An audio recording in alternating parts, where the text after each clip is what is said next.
The television program was suddenly interrupted by an announcer who jumped right into the middle of the dance. The announcer, like all announcers, had a serious speech impediment.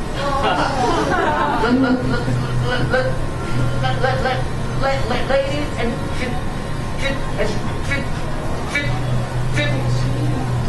He finally gave up, giving the bulletin to a ballerina to read. Well, if you try, that's the big thing. You should get a nice big raise for trying so hard. Ladies and gentlemen. Oh, she's got more weight than you do, George. She must be a great dancer. Oh, she's better than anybody else. Excuse my voice, it's not adequately handicapped. Harrison Bergeron, age 14, has just escaped from jail, where he was held on suspicion of plotting to overthrow the government. He's a genius and an athlete. His under-handicap and should be regarded as extremely dangerous.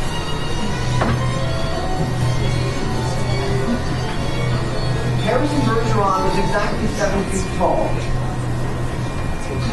His appearance was all Halloween and hardware. Nobody had ever borne heavier handicapped. He had outgrown hindrances faster than the HG men could think them up. 300 pounds of scrap metal hung all over him.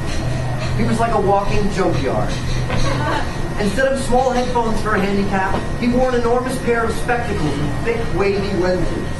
Not only did these make him half blind, they gave him wanging headaches besides. And to offset his good looks, the HG men required that he wear at all times a red rubber ball for a nose, keep his eyebrows shaved off, and cover his even white teeth with black caps that snaggle tooth random. If you see this boy, do not, I repeat, do not try to reason with him.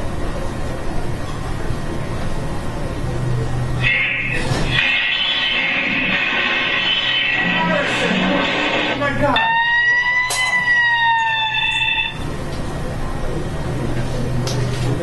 Look at me. Look at me. Look at the life I've been given. What have I done, I ask you? They say I'm trying to overthrow the government. I'm trying to do no such thing. I'm just trying to be myself. You at home, look at your weights, your masks, your headphones, your handicaps, and ask yourself, what have you done? I will never understand why a society who aims for equality does so by lowering the standards of humanity, instead of trying to inspire us all to new heights. Think of yourself as a child, as, say, somebody my age. What was it that made you play? What was it that made you dream? Wasn't it the people you admired? Or was it some mediocre no one with no skills and no abilities, with no determination and no ambition? Or was it your parents, the authors, the scientists, the athletes, people who did what you thought you could only dream of doing? When did we accept the idea that equality meant sameness? Now watch me become what I can become, what a human being can become.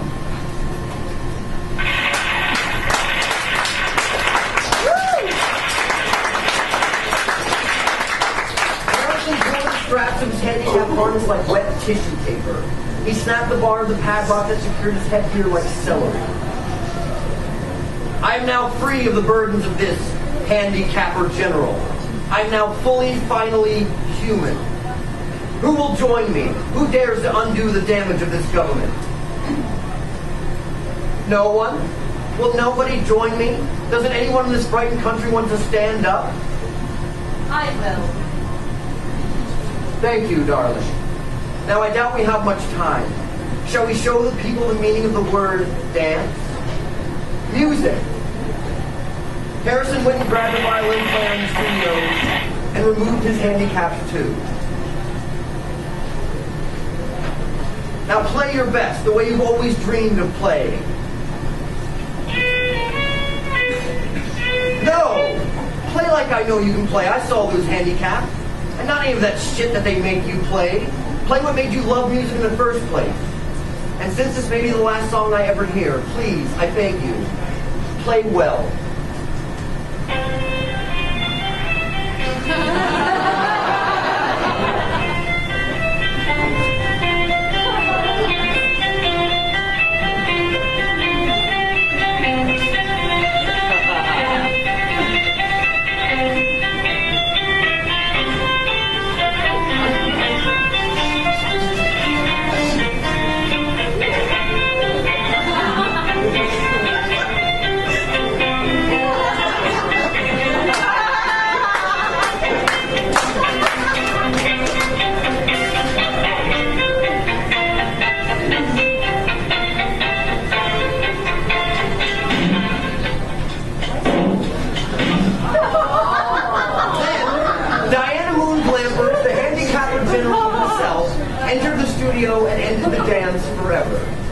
that violinist out here now. You have 10 seconds to put your handicaps back on. It was then that the broadcast ended the broadcast.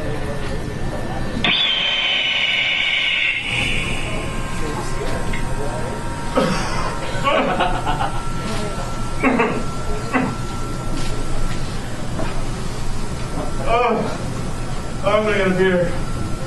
Okay. Honey Bunch.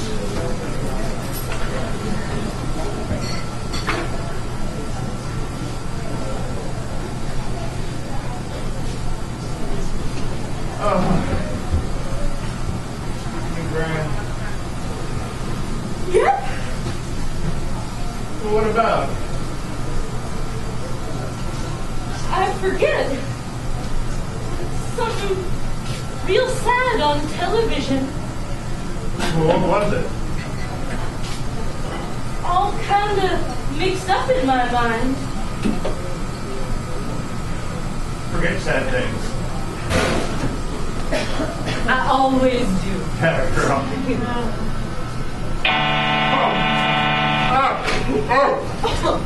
Gee, I could tell that one was a doozy. Nobody can say that again. Gee, I could tell that one was a doozy. Yeah.